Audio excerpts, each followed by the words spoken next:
At syempre, ito na nga dahil alas 10 ng gabi yung alis ng sasakyan, diskarte didit pagkaturog, pahirapan yung tulog, dito ka na rin matutulog sa pump boat.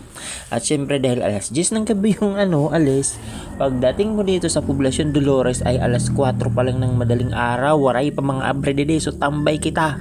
Good evening mo pa nga gabi. This is Malalakatan yung kasi malalakat adi kita yan na Maslog, Eastern Samar. This is an upstream municipality malayo sa kabihasnan. So alis yung sasakyan. Kung gusto mong makaalis sa sa lugar na to, you have to travel by night. So ang alis ng sasakyan is 10 PM, alas 10 ng gabi. So mapiraw ini nga biyahe. So diskarte didit pagkaduro kay punong-puno yung sasakyan, yung pump boat ng mga farm products at saka ibang mga produkto at saka syempre yung mga biyahero. So ayan, diskarte didit pagkaturog, may nakaturog ba wasako at iba may dalago diri kami waray. So ito niya ba.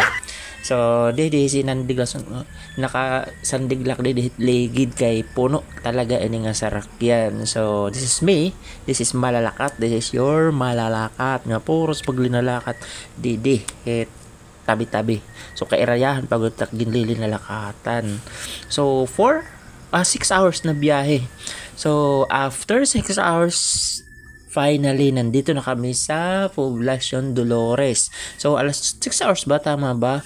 Kayo na lang yung magbilang. Alas 10 kami umalis ng Maslog.